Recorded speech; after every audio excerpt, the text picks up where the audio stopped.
amigos, aqui é o Pablo, da Fraternidade Espírita Candeia de Maria. Estamos aqui mais uma vez por uma reflexão do Evangelho. Espero que estejam todos bem, coloquem aí sua garrafinha de água, né, para fluidificação. E vamos então dar início à nossa reflexão de hoje. E convido todos a conhecerem mais então o Evangelho segundo o Espiritismo. Hoje nós vamos falar sobre a introdução dessa obra, que vai dizer justamente o objetivo do Evangelho segundo o Espiritismo. É a terceira obra da codificação. Algumas pessoas me perguntam já, seria a Bíblia do Espiritismo? Do que se trata isso? Então aqui nessa obra, já na introdução, ele vai dizer que ela possui 5 partes. Os atos comuns da vida do Cristo, os milagres, as predições, as palavras que foram tomadas pela Igreja para fundamento de seus dogmas e o ensino moral, que é o mais importante. Então aqui Allan Kardec pegou o Novo Testamento, os 4 Evangelhos, e fez alguns comentários daquilo que ele achou importante. Comentários dos Espíritos e da codificação. Destacando aqui, eu achei mais interessante, é que nessa introdução ele vai dizer assim, que para os homens, o objetivo dessa obra em particular, constitui aquele código de uma regra de proceder que abrange circunstâncias da vida privada e particular. Olha que interessante. Então são regras, são um código de conduta que eu devo seguir, que vai me orientar dentro da minha vida particular, dentro da minha vida privada, na sociedade. Veja como é importante isso, porque a gente às vezes acha ainda que eu devo praticar o Evangelho somente dentro do templo, que é muito mais fácil. Somos todos amigos dentro do templo, é muito mais fácil, o ambiente é agradável, é todo mundo muito bom. Mas esse código de ética moral aqui, ele deve ser utilizado em qualquer lugar que eu esteja. Isso, eu estou lá no caixa do mercado, eu estou abastecendo no posto, eu estou no trânsito, eu estou numa relação social, no aniversário. Então, em todo momento, eu consigo e devo utilizar como regra de proceder as instruções aqui do Evangelho. Há princípio básico de todas as relações sociais que se fundam na mais rigorosa justiça. É, finalmente e acima de tudo, roteiro infalível à felicidade vindoura. O levantamento de uma ponta do véu que nos oculta a vida futura. Essa é a parte que será objeto exclusivo desta obra. Então, se não somos ainda felizes ou queremos ser felizes futuramente, aqui está o segredo, aqui está o caminho, aqui está o roteiro para a nossa felicidade, a felicidade real.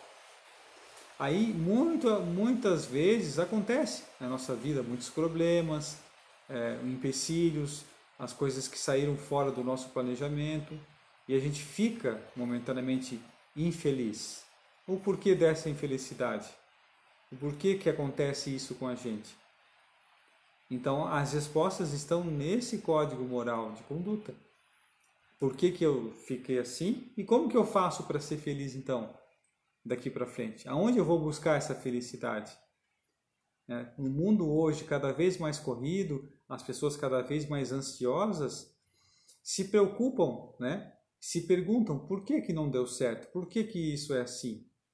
E esquece de que a verdadeira felicidade não está nos bens materiais, mas sim das coisas do Espírito. Então Jesus veio nos ensinar através do Evangelho, da Boa Nova, qual o caminho da felicidade, porque é nosso guia e modelo. Então vejam como é importante a gente fazer a leitura da introdução, além da própria obra, ler a introdução da obra, ela vai ter também a conclusão da obra. A gente às vezes cita muito o Evangelho, já leu o Evangelho, mas a gente não para estudar, para compreender. Então, olha só, toda a gente admira a moral evangélica.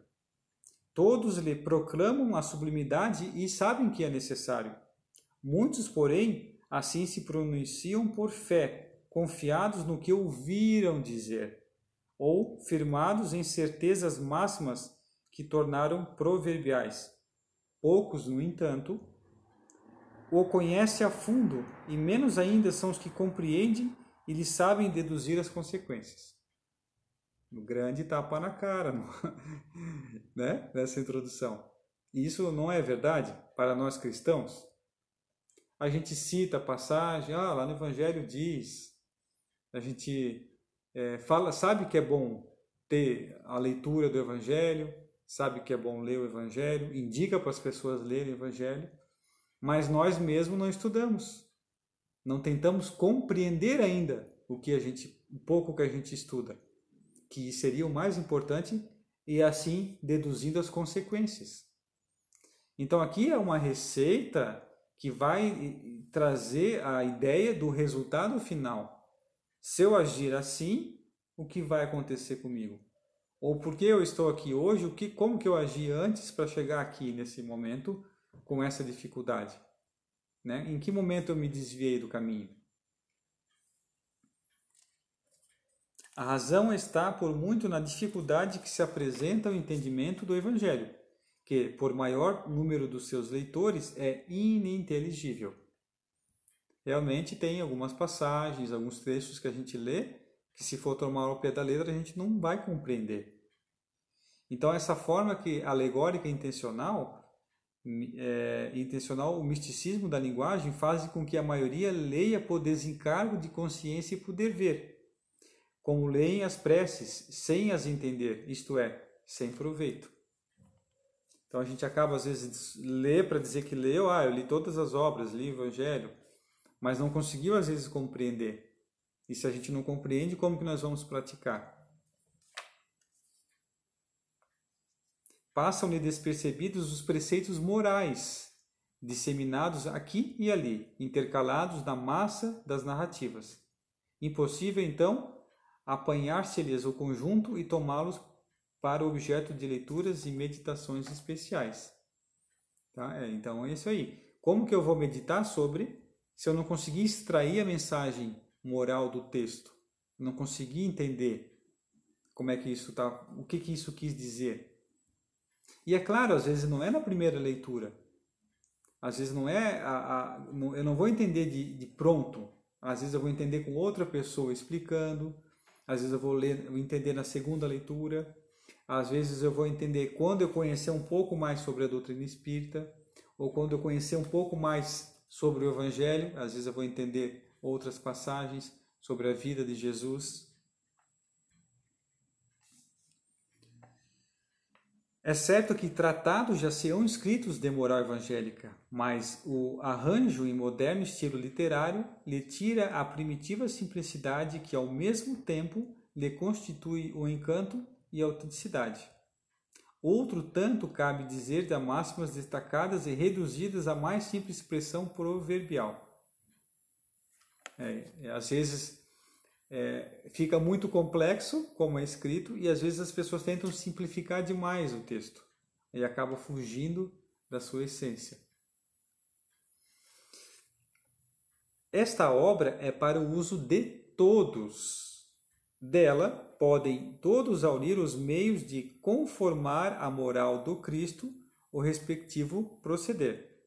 Aos espíritas oferece aplicações que lhe concernem de modo especial, graças às relações estabelecidas doravante e permanentemente entre os homens e o mundo invisível, a lei evangélica que os próprios espíritos ensinaram a todas as nações já não será letra morta, porque cada um a compreenderá e verá incessantemente compelido a pô-lo em prática, a conselho de seus guias espirituais. As instruções que promanam dos espíritos são verdadeiramente as vozes do céu que vêm esclarecer os homens e convidá-los à prática do Evangelho. Uma vez uma pessoa perguntou, né? Como é que eu faço a leitura do Evangelho, né? Como é que isso funciona. Então a leitura do Evangelho não é muito difícil, né? Fazer o Evangelho no lar não é muito difícil, né? A dificuldade é colocá-lo em prática, é a prática do Evangelho. Então a gente vai entender que falta em nós, muitas vezes, é a prática do Evangelho.